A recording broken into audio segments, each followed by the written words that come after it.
But I'm talking to you about respect and fear. There's no question. We ain't talking about respect for LeBron. And I'm James. disagreeing know with that. you completely. And so you're saying, There's no credence, JJ. so you're saying that the people like that, the fear that Michael Jordan instilled in people, that's what LeBron did? Yes.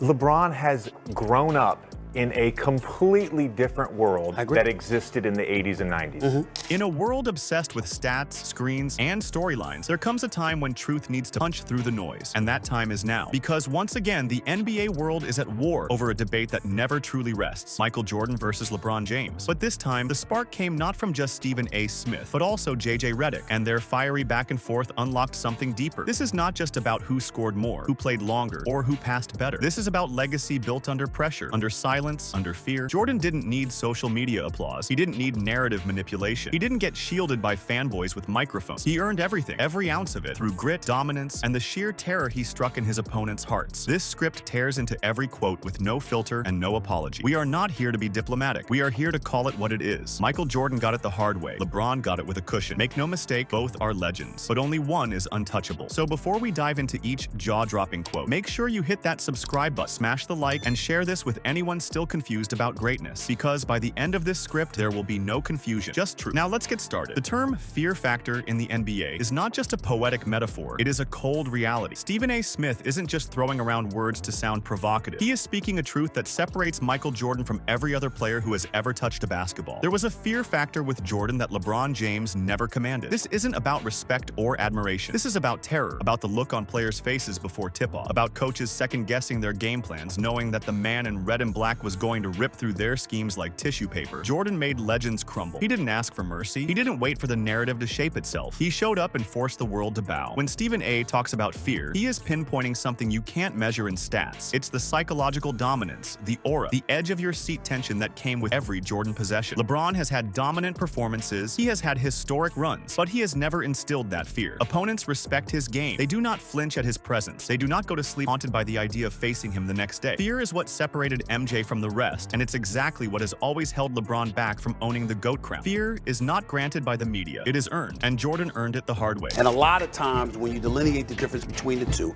whether it's Michael Jordan or it's LeBron James, they're talking about a fear factor. Stephen A. does not mince his words when he calls out the way people come at LeBron James, not just on the court, but behind his back, through the media, on podcasts, in whispers and think pieces. That didn't happen to Michael Jordan. And there's a reason. It's not because the media wasn't active back then. It's because nobody dared to cross that line. Jordan demanded not just respect, he demanded silence. He controlled the room without even speaking. He earned that control with blood, sweat, and countless hours of surgical execution on the hardwood. LeBron, despite his greatness, never built that kind of force field. He was thrown into a 24/7 media circus that protected him just as much as it criticized him. The media has been both his shield and his sword. With Jordan, there was no shield. He walked into arenas knowing every single person wanted to dethrone him, and he still conquered. People clown LeBron for flopping, for dancing, for playing GM, for switching teams. None of that would fly under Jordan. MJ didn't just avoid scrutiny. He shut it down before it could start. This is what Stephen A. is highlighting. The media knew not to cross Jordan. The players knew not to speak out of turn. That's not just talent. That's not just championships. That's legendary control, something LeBron has never possessed. MJ didn't rely on narratives to protect his image. He protected it with dominance, with aura, with fear. Things you knew that you wasn't going to do to MJ. You could come to MJ on the court,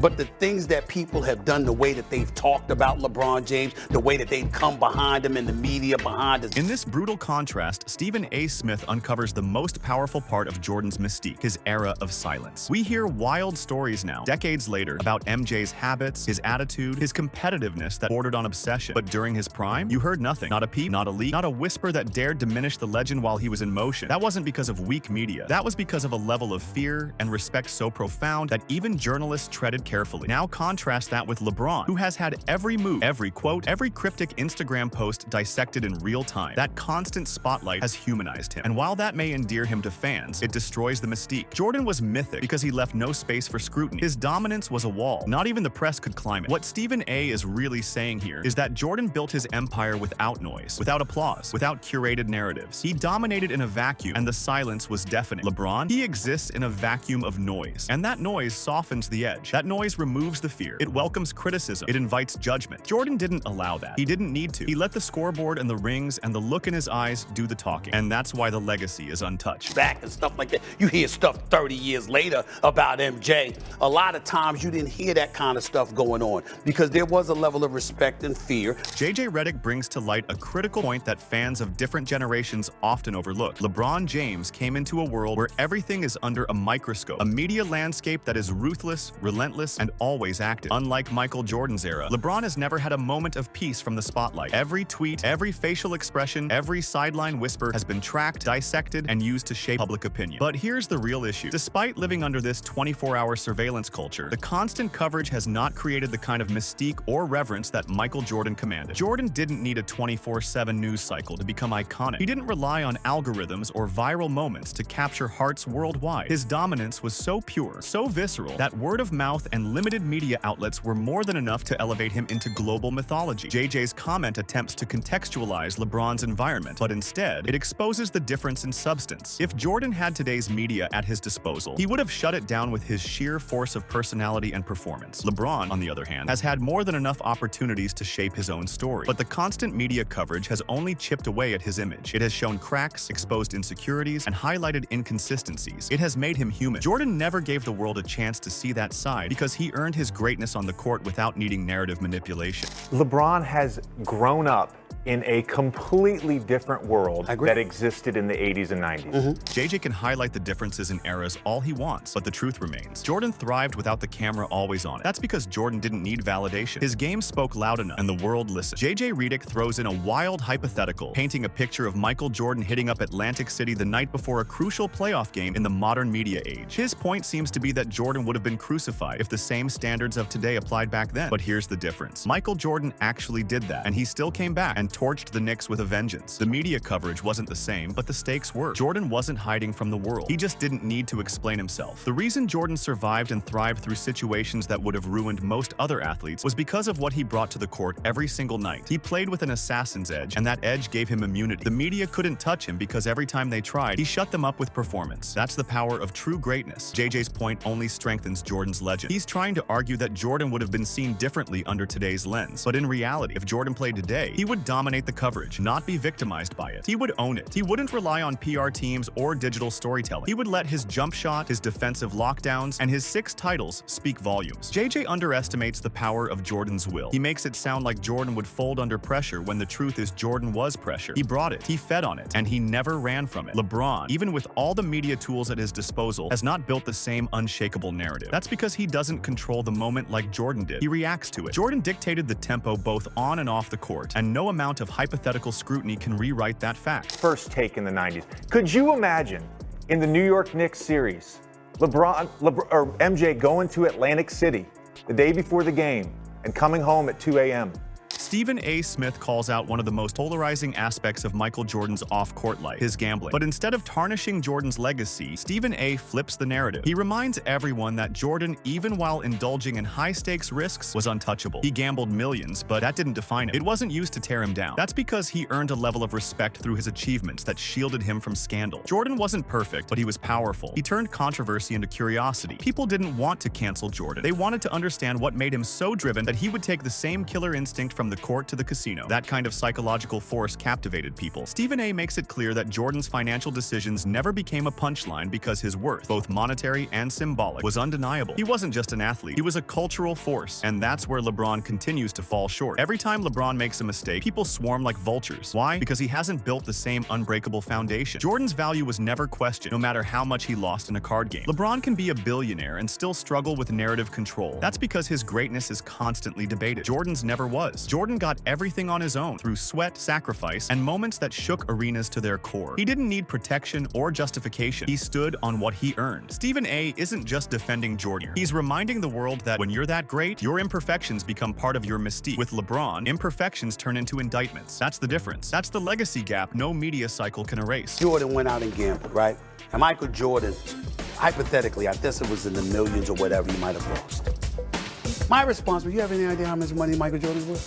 Stephen A. Smith hits the heart of the matter with this statement. Michael Jordan could go out, gamble into the early hours, and then step onto the hardwood and drop 55 without breaking a sweat. That's not just talent, that's transcendent mental focus. That's a level of greatness that belongs in a category by itself. Jordan was not just playing basketball, he was performing with godlike precision. You could try to throw distractions at him, and he would eat them for breakfast. The gambling was never a downfall. It was never a burden. It was just another layer to his larger-than-life story. Jordan was built differently. He could separate everything and lock in like a machine the moment the ball tipped. That kind of mental wiring is what separates him from every other player, especially LeBron. While LeBron needs structure, sleep regimens, media management, and narrative defense, Jordan needed one thing only: the game. And when the game started, he imposed his will on it like a king walking into his court. Stephen A. is not just praising Jordan here. He's holding up a mirror to every modern player who thinks greatness is about image control. Jordan never managed his image. He never needed to. His play did it all for him. 55 points after a night in the casino? That's more than dominance. That's untouchable. And when LeBron's biggest games are preceded by Instagram stories and PR campaigns, it only highlights how far removed today's stars are from that Jordan level. Jordan's greatness came from raw instinct and supreme confidence. That's why no controversy could bring him down. He always answered with results. That's what Stephen A. means when he says Jordan is different, because he is. People talk about LeBron, though, is because he lives in a 24/7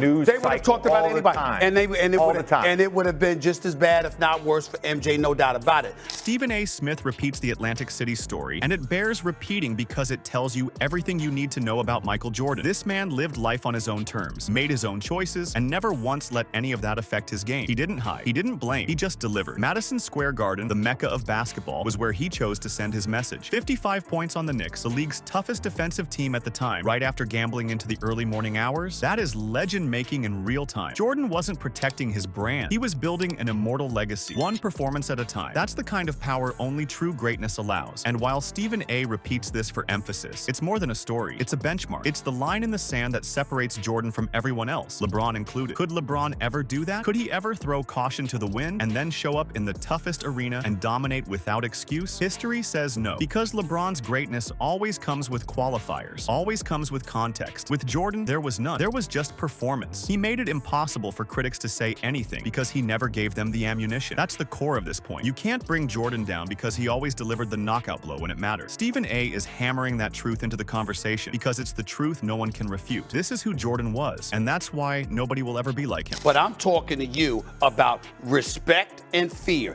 There's no question. We ain't talking about respect with LeBron. And I'm disagreeing with that. you completely. And so you're saying, There's no credence, JJ. so you're saying that the people like that, the fear that Michael Jordan instilled in people, that's what LeBron did?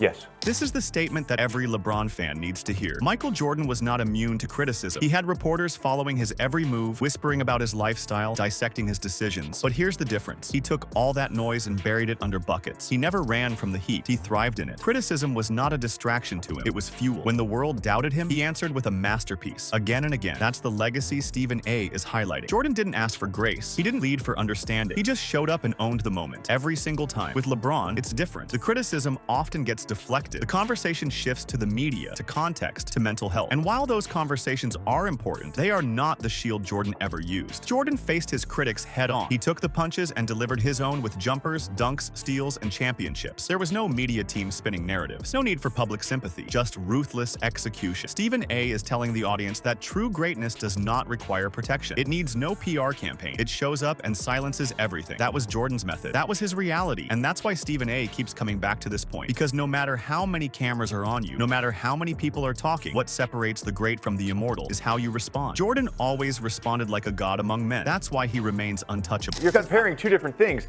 To say that his peers don't fear him, opposing coaches don't fear him. Do you think people want to go into a playoff series against LeBron? This is the part that slams the door shut on all the noise. Stephen A. Smith drops the hammer right here. Michael Jordan's gambling was never a problem. Why? Because he always showed up, every time. That's the only standard that should matter in sports. When the lights were bright, Jordan was even brighter. No headline, no rumor, no tabloid nonsense could shake his focus. People tried to make his personal life the story, but Jordan made sure the real story was always on the court. While others collapse under pressure, Jordan used pressure like a ladder. The bigger the moment, the higher he climbed. That's what Stephen A. is shouting from the rooftops. Jordan never let his choices become excuses. He owned every part of himself, even his flaws. And that's what made him invincible. Because you can't break a man who doesn't flinch. That's where LeBron starts to look different. LeBron's game is elite. His accomplishments are legendary, but the image is always curated. There's always a strategy behind the scenes. With Jordan, there was just greatness. Raw, unfiltered, and undeniable. The media could dig, but it never mattered, because Jordan always delivered when it counted. He answered every accusation with a performance. He buried every doubt with a win. That's why his gambling never became a real problem, because he gave people nothing to question on the hardwood. Stephen A. is not excusing Jordan's lifestyle. He's simply reminding everyone that the game always came first for MJ, and that's why the legacy still stands tall, untouched by scandal. No, I'm not talking about basketball. I'm not talking about basketball. On the court, I'm acknowledging his greatness.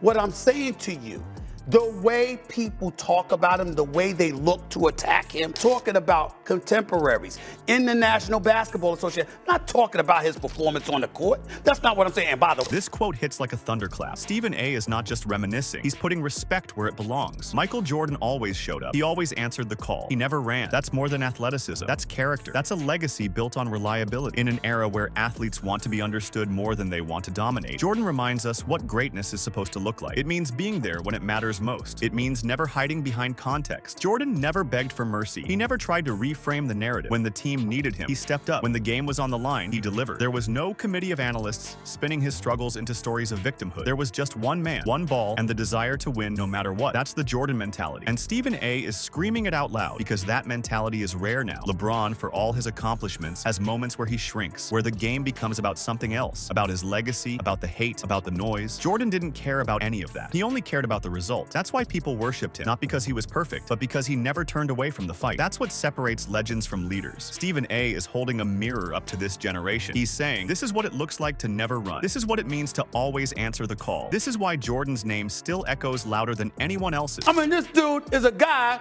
that is a 4-time champion, a 4-time league MVP. I don't know if you noticed him, this is actual insults. This final shot from Stephen A. Smith is the dagger. You cannot say that about a lot of players today. He's not just defending Jordan here. He's indicting the modern NBA. He's calling out the culture of curated greatness, where branding outweighs performance, and players are more concerned with their legacy than their results. The truth hurts, and Stephen A. is not sugarcoating it. Most of today's stars want credit before they earn it. They want sympathy before they face the pressure. They want to be protected from failure instead of confronting it. Jordan never needed protection. He took the criticism head on and let his game talk for him. That's why his legend grew, not through highlight reels or social media, but through championship banners and unforgettable performances. Stephen A. knows it. Redick knows it. Anyone who watched Jordan play knows it. That kind of player is rare, and in this era, it's becoming extinct. LeBron may be the face of this generation, but the face doesn't always represent the foundation. Jordan was the foundation. He built the NBA's global legacy. He gave everything on the court and never once asked for applause outside of it. That's why Stephen A. is saying you can't say this about many players today, because they haven't earned that kind of reverence. They haven't bled for the game the way Jordan did. And until someone shows up every night, delivers under fire, silences critics with performance instead of narrative, and does it without asking for understanding, Jordan will always be the one. Always. I mean, it's not the actual ring,